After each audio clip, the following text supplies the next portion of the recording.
ذرا سا وقت نکال کر یہ چھوٹی سی ویڈیو غور سے دیکھیں، ہو سکتا ہے کہ آپ کی زندگی بدل جائے۔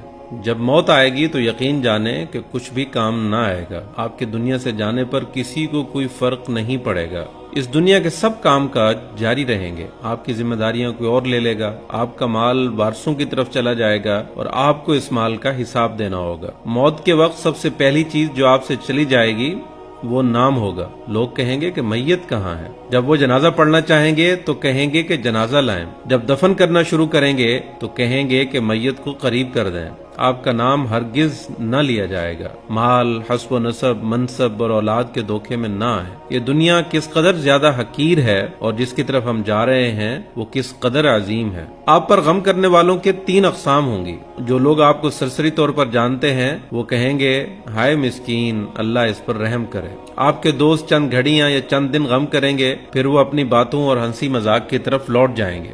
آپ کے گھر کے افراد کا غم گہرا ہوگا، تو کچھ ہفتے، کچھ مہینے یا 1 سال تک غم کریں گے اور اس کے بعد وہ بھی آپ کو یادداشتوں کی ٹوکری میں ڈال دیں گے۔ لوگوں کے درمیان آپ کی کہانی کا اختتام ہو جائے گا اور آپ کی حقیقی کہانی شروع ہو جائے گی، وہ آخرت ہے۔ مرنے کے بعد آپ سے زائل ہو جائے گا آپ کا حسن، آپ کا مال، آپ کی صحت، آپ کی اولاد۔ آپ اپنے مکانوں اور محلات سے دور ہو جائیں گے۔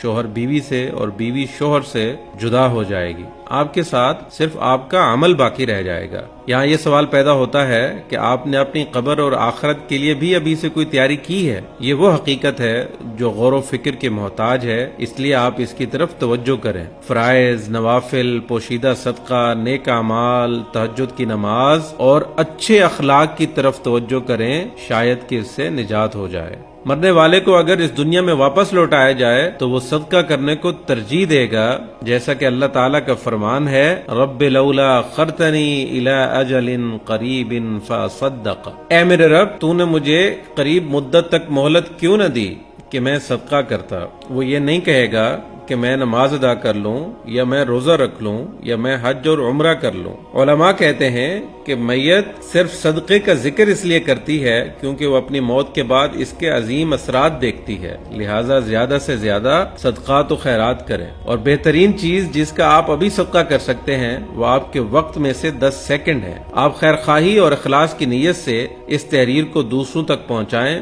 کیونکہ اچھی بات کہنا بھی صدقہ ہے۔ اگر آپ اس تحریر کے ذریعے سے اور اس ویڈیو کے ذریعے سے لوگوں کو یاد دہانی کروانے کی کوشش کریں گے تو قیامت کے دن اسے اپنے ترازو میں پائیں گے۔ وَذَكِّرْ فَإِنَّ الذِّكْرَ تَنفَعُ الْمُؤْمِنِينَ، اور نصیحت کیجئے کیونکہ یقیناً نصیحت ایمان والوں کو نفع دیتی ہے۔